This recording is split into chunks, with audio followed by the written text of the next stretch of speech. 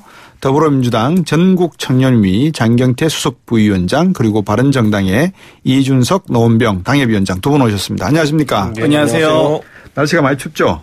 네, 너무 추워졌어요. 너무 추워졌죠. 네, 부들부들. 눈길에 미끄러져가지고 다리 다쳤습니다. 꼬리뼈 괜찮아요? 아니, 꼬리뼈가 아니라 발목을 뼈었어요. 발목을 뼈었어요? 네. 아이고, 요 그랬죠? 아니요. 어제. 조심하셔야죠. 지역구 돌아다니다가. 지역구 다니시다가, 예. 네. 저희가 언덕이 많습니다, 언덕이. 예, 노원병 어르신들 건강도 잘 챙겨주셔야 되는데 본인이 삐끗해서. 자, 오늘은 세 가지 주제를 한번 이야기해 볼까 합니다. 첫 번째가 이제 지금 바른정당, 네. 국민의당과 통합 이슈가 하나가 있고요. 두 번째는 문재인 대통령 100일 만에 또 한 번의 신년 기자회견 내용이 있고요. 그다음에 세 번째는 남북대화 관련해서 이렇게 나눠볼 건데 먼저 우리 이준석 당협위원장이 계시니까 네. 자, 남경필 지사, 김세연 의원 지금 한국당으로 가실 생각인가 봐요. 네. 어떻게 유승민 대표는 뭐라고 하시는가요? 사실 유승민 대표 입장에서는 좀 안타깝긴 한 게 특히 남경필 지사와는 사실 닿는 부분이 별로 없지만은 네. 김세연 의원 같은 경우에는 사실 유승민 대표랑 대학교 또 같은 과 선후배 관계거든요. 예. 서울대 경제학과. 그렇죠. 그래가지고 굉장히 아꼈고 무엇보다도 당대표 리틀 유승민이라는 얘기를 들을 정도로 네. 유승민 대표 성향이 닮았다는 얘기를 들었는데 이 상황에서 이제 나가게 되니까 굉장히 안타깝고 두 번째는 뭐냐면은 사실 김세연 의원이 지난번에 2차 탈당 사태가 났을 때 네. 그때 동참할까 하는 의사를 밝히기로 했었는데 네. 그때 이제 통합 추진을 명분으로 이제 사실 좀 눌러앉힌 거거든요. 예. 근데 그 뒤에 상황이 개선되지 않는 모습이 좀 있으니까 이렇게 한 것 같은데 저는 개인적으로 굉장히 안타까운 게 제가 되게 이렇게 지금 표현하지만은 국회의원 중에 제일 좋아하는 분이 김세연 의원입니다. 네. 그 소식을 듣고 다리를 삐끗했구나. 사실 소식은 이렇게 아날로그로 이렇게 조금씩 올라가는 걸 듣기 때문에 네. 어느 날 갑자기 뿅 하고 들은 건 아니기 때문에 그렇게 충격은 아니었습니다만은 네. 그래도 막상 들으니까 난감하더라고요. 그렇죠. 남의당 이야기지만 네. 지금 민주당 안에서 이게 국민의당과 바른정당 통합 과정을 이렇게 보시면서 특히 이제 젊은 정치인으로서 저희들이 이제 철새라는 표현을 많이 쓰잖아요. 또 영혼이 그렇죠. 없다라는 표현도 가끔 쓰고 하는데 이렇게 왔다 갔다 하는 정치를 보고 어떻게 생각을 하세요? 물론 명분이 있으면 충분히 왔다 갔다 할 수가 있죠.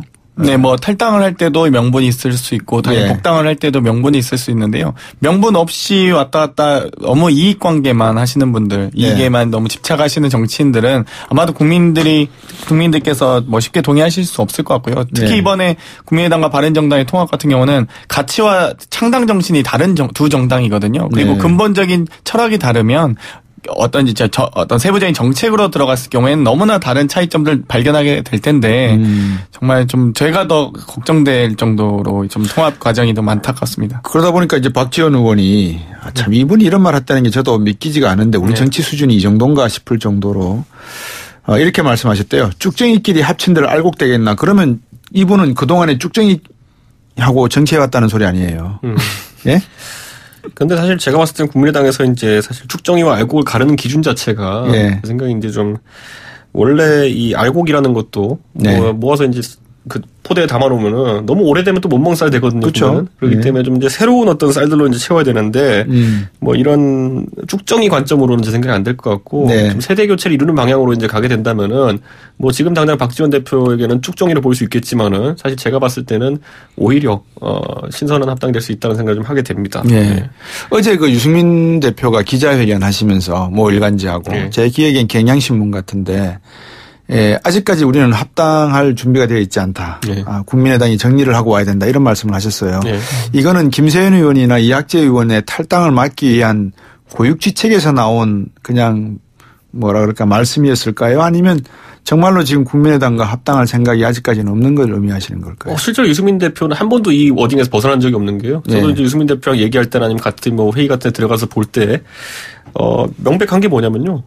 박지원 의원만 정리되면은 사실 노선 갈등이 상당히 적어질 것이기 때문에 정리라는 표현이 좀 그렇긴 하지만 박지원 대표님만 갈 길을 따로 이제 서로 가게 된다면은 크게 문제가 없을 것이다라는 취지를 몇 번이나 간접적으로나 직접적으로나 이제 국민의당 측 인사들에게 전달한 것 같은데 그런데 반대로 이제 국민의당 측 인사들이 말을 항상 들어보면은 박지원 대표를 거의 반강제로 내보내는 것 외에는 모든 걸 다 하겠다라는 또 취지예요. 그러니까 반대로 유승민 대표와 또 바른정당 쪽 인사 입장에서는 뭐냐면 그것만 하면 우선 다 나머지는 이해할 수 있다는데, 그러니까 이게 완전 정반대로 엇갈리는 겁니다. 계륵이네요. 그러니까 요거 하나 해달라 그랬는데 요거 하나 빼고 다 해줄게라고 하는 상황이거든요. 지금 그러니까 요 상황이 지금 뭐 평행선이기 때문에 네. 저는 안철수 대표가 사실 작년 말에 이제 그 합당 투표하고 이럴 때 네. 굉장히 좀 박력 있는 모습을 보여가지고 아 이번엔 좀 다른가 보다라는 생각했는데 이 마지막 지점에서 요거를 결단을 못 내리는 걸 보면서 좀 안타까운 생각이 들기도 하고, 이번에 특히 이상돈 의원 등 이제 비례대표 의원이 사실상 결별을 요구했을 때 못 내보낸다 이런 취지로 얘기한 것에 대해 가지고 저는 이게 꼭 그렇게까지 해야 됐었나, 오히려 제가 봤을 때 이런 표현은 그렇지만은 나가십시오라고 했으면 오히려 이러면 안 되는데 하면 선뜻 못 나갈 것 같은 느낌인데 좀 그러니까 박력이라는 표현이 정치에 적절할지 모르겠으면 안철수 백 합당 추진하면서 처음에 봤던 박력보다는 박력이 좀 떨어진 것 같다. 네, 이런 생각이 좀 듭니다. 그렇군요. 자, 바른정당, 국민의당 잘 되기를 바라고 신년 기자회견 이야기로 이제 한번 넘어가 볼까 합니다. 오늘 제가 조금 전에 안 그래도 2대1 기자분, 이번에 청와대 신년 기자회견에서 참여하셨던 김성희 머니투제 기자, 2대1가 아니고요. 머니투제 기자하고 인터뷰를 했었는데, 그분 이야기가 평창 올림픽 마스코트 들고 나와서 이렇게 막 흔들었던 분도 계시고, 기자회견의 분위기가 상당히 과거와는 달랐다 이런 이야기를 하세요. 그래서 이제 어떤 분위기인지 대충 짐작은 가는데, 두 분께서는 보셨습니까? 기자회견? 네. 일부 발췌된 걸 봤습니다. 일부 발췌된 걸 보셨고요. 소감을 한번 말씀해 주실까요? 먼저 이건 장경태 부위원장부터. 일단 예전에 전 정권에서 보여줬던 신년 기자회견과 너무나 다른 파격적인 형식이었다고 보였습니다. 네. 일단은 발표 시간 25분이었고요. 오히려 지리미등답, 그러니까 소위 정해지지 않은 순서대로 눈만 마주치면 질문할 수 있는 기회를 부여했거든요. 네. 이 시간을 1시간여 소요하면서 네. 사실상 문재인 대통령께서 사실상 이제 국정 운영에 대한 내용을 모두 다 습득하셨다. 그리고 이미 주재하고 계신다라는 걸 보여줬었고요. 예. 사실 10가지 주요 아젠다라고 저는 짚어봤습니다. 그중에서도 국민생활 안정과 관련된 부분을 16가지에 걸쳐서 장황 좀 많이 자세하게 설명을 해 주셨거든요. 그래서 아무래도 국정 운영 철학이 사람 중심 경제의 중심은 결국 국민생활 안정이었다라는 것을 보여준 좋은 신년 기자회견이었습니다. 예. 이제 대통령께서 말씀하신 데 있어가지고 기조는 어쨌든 전달이 된 것 같은데, 사실 세부 내용으로 들어가면 약간 의구심을 품게 하는 부분들이 있습니다. 가장 대표적으로 모 기자가 질문했지만 한일 위안부 합의 같은 것들에 대해 가지고 사실상 공약 파기 아니냐. 공약이라는 건 사실 이거 재협상하겠다라는 거, 파기하겠다라는 거였는데 형식적으로 그런 건 어렵다고 이제 이야기하셨는데, 그 부분에 설명이 더 필요한 거 아니냐라고 했는데, 좀 아무래도 가장 최근에 이리고 난감한 질문이어서 그런지 몰라도 아주 명쾌한 답은 나오지 않았거든요. 그런 부분도 있고, 그래서 제 생각에는 다만 이제 문재인 대통령께서는 논객이 아닙니다.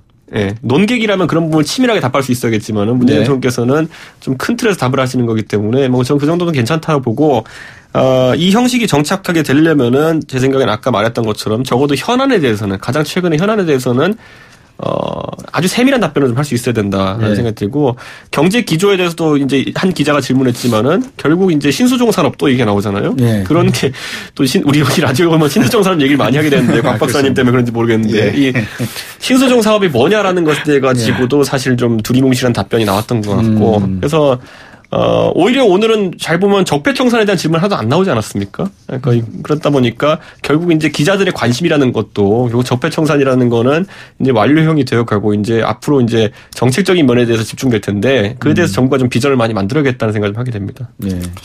디테일로 들어가서 9번째 꼭지 정도가 아마 한일 관계에 대한 말씀을 해주셨던 것 같은데요. 사실 2015년 12월 28일 날 한일 합의 같은 경우는 10억 엔이죠. 10억 엔을 안 쓰면 어찌되었건 일본 정부가 원하는 대로의 위안부 협상이 사실 진행이 안 되는 거기 때문에 우리 정부 입장에서는 안 쓰고 그냥 두면 됩니다. 그래서 본인들이 원하면 돌려줘도 되고요. 혹은 재협상이 원하면 재협상을 진행하면 되는데, 결국 한일 관계를 저는 정확하게 문재인 대통령께서 표현을 하셨다고 보는 게, 트럼프 대통령과 아베 총리와 문재인 대통령께서 3국 정상이 모였을 때 일본은 동맹국이 아니다, 동맹관계가 아니다라고 이미 천명을 하셨거든요. 결국 한일 관계가 이 잘못된 매듭을 풀어야지만 미래로 나아갈 수 있다는 것을 말씀하고 계시고, 그리고 오늘 신년 기자회견에서도 진실과 정의의 원칙을 천명하셨고, 피해자 할머니들의 명예와 존엄을 회복하는 그 노력으로 사실 이 재협상에 임하시겠다라는 것을 말씀하셨기 때문에 저는 한일 관계 문제는 아마도 앞으로 외교부가 아마 성과를 많이 낼 수 있을 거라고 보고요.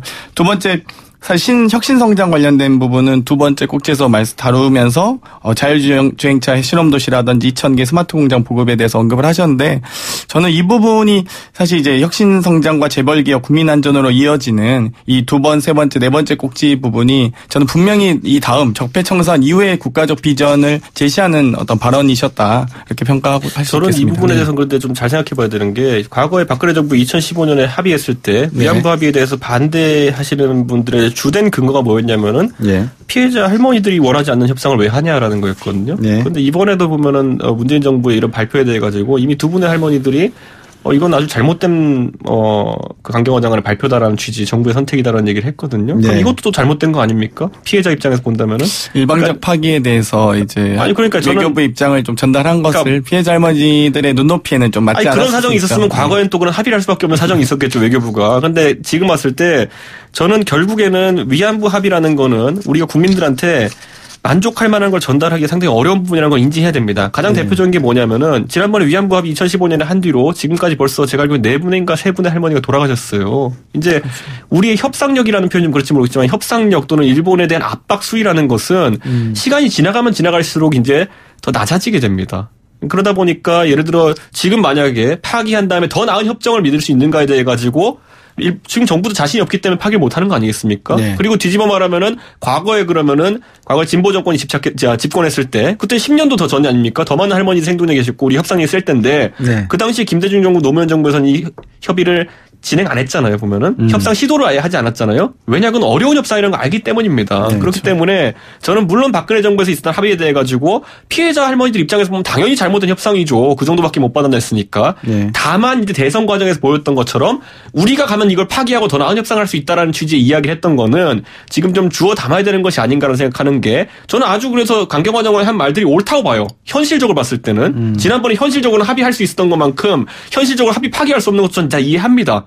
그렇다면은 이 부분을 잘 정리하기 위해서는 보수 진보층 양측을 설득하기 위해 가지고 사실상 앞으로 이보다 더 좋은 협의를 하기 어렵기 때문에 파기하기 좀 어렵다는 뜻을 좀 밝히는 것도 저는 이거 봉합하는 데 아주 중요할 거라고 봅니다. 사실 이제 그 논리이기 때문에 저도 그 논리에 공감하기 때문에 2015년 협상은 하지 않았어야 된다. 그 합의 자체가 존재해서는 안 된다라고 생각하고요. 결국 그 2015년 당시에 제로베이스에서 정말 좋은 협상을 이끌어낼 수 있음에도 불구하고 저희는 이미 합의가 전제된 상태에서 이걸 파기해야 되는 거기 때문에 이미 부채를 안고 시작하는 재협상이거든요. 그렇기 때문에 외교관계에서 저희가 부채를 안고 다시 협상하는 부분은 문재인 정부의 부담이 될 수밖에 없습니다. 그렇기 때문에 방금 같은 논리로 저는 2015년 당시에 제로베이스 당시에 합의 자체를 해서는 안 됐었다. 피해자 할머니들 의견을 충분히 수용하지 않는 그 합의 자체는 무용지물이었다라고 말씀드릴 수 있겠습니다. 피해자들의 뜻을 최대한 반영하는 피해자 할머니들이 어떻게 만족할 수가 있습니까? 그분들이 어린 나이에 그런 험한 일을 당하셨는데 그 상황 속에서 만약 제로베이스에서 나은 협상이 될 수 있다 생각한다면은 그분들이 더 젊었을 때 더 많이 생존하셨을 때 그 전 정부에서 안 한 이유가 뭐냐? 결국엔 그게 제로베이스에서 한다는 게 말이 쉽지 해보면 아니라는 거거든요. 피해자 할머니들이 원하시는 건요. 뭐 예전에 미국 의회에서도 할머니가 가셔서 직접 말씀하셨듯이 진정어린 사과입니다. 반성과 사과를 전제한 합의가 중요한 것이지 저희가 10억엔을 받든 100억엔을 받든 그게 중요한 건 아니거든요. 네. 자, 다시 저희들이 4부로 돌아와서 두 분께서 말씀 나누고 계시는 문재인 대통령 신년사 주요 내용에 대해서 한번 말씀을 나누고 그리고 마지막에 4에서 500명 정도의 모란봉 악당 기대가 됩니다. 북한과의 대화 문제도 한번 이야기 나눠보겠습니다.